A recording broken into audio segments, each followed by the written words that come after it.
തനിക്ക് ലഭിച്ച ദൈവകൃപയെ, താൻ പ്രാപിച്ച ദൈവശക്തിയെ താൻ എന്തിനു വേണ്ടി ഉപയോഗിച്ചു? ദൈവം നമുക്ക് തന്ന ആരോഗ്യം, ദൈവം നമുക്ക് തന്ന സമ്പത്ത്, ദൈവം നമുക്ക് തന്ന അവസരം നാം എന്തിനു വേണ്ടിയാണ് ഉപയോഗിക്കുന്നത്? ഇതുവരെ ദൈവം നമുക്ക് തന്നിട്ടുള്ള എല്ലാ ആക്സസുകളും നമ്മൾ എന്തിനു വേണ്ടിയാണ് ഉപയോഗിച്ചിട്ടുള്ളത്? നമുക്ക് പൗലോസിനോട് ചോദിക്കാം.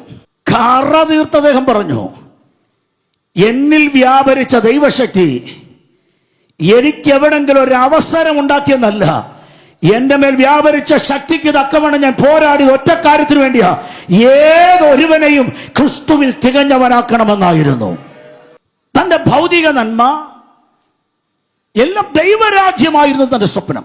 നമ്മളോ?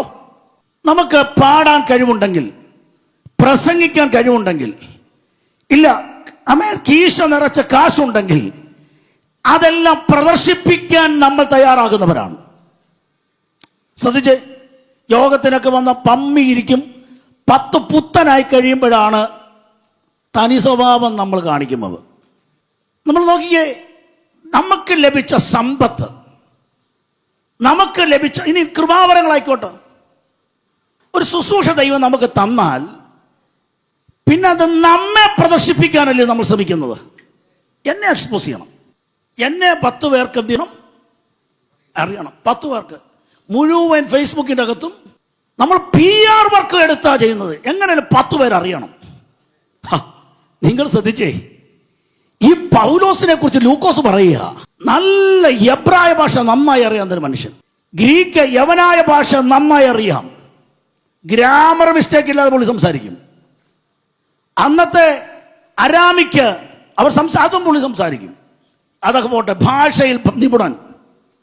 2, അന്ന് ഒരു യഹൂദനും ചിന്തിക്കാൻ പോലും കഴിയാത്തത് തനിക്ക് സ്വന്തമായിട്ടുണ്ട്. എന്താണെന്നറിയാമോ? റോമൻ പൗരത്വം. ഒരു കപ്പൽ പ്രമാണിയുടെ മകൻ എന്നു വേണ്ട എന്തെല്ലാം മാന്യതകൾ സമൂഹത്തിലുണ്ടോ അതെല്ലാം ഉണ്ട്. ഇനിയും തീർന്നില്ല, അപ്പോസ്തലൻ എന്ന കനത്വവും തൻ്റെ അകത്തുണ്ട്. പക്ഷെ ഇതൊന്നും താൻ എങ്ങും പ്രദർശിപ്പിക്കാൻ ശ്രമിച്ചില്ല. താൻ ഏതൊരു വേദി കിട്ടായാം തൻ്റെ ഒറ്റ ആഗ്രഹമേ ഉള്ളൂ, അവിടെ എനിക്ക് യേശുവിനെ തെളിയിക്കണമെന്നുള്ളതായിരുന്നു. ഇന്ന് പറ്റിയ അബദ്ധം എന്നറിയാമോ? നമ്മെ തെളിയിക്കാൻ പോകുന്നത് കൊണ്ട് ആര് തെളിയപ്പെടുന്നില്ല? യേശു ആരാണെന്ന് തെളിയിക്കപ്പെടുന്നില്ല. അതുകൊണ്ട് എന്താ പറ്റി?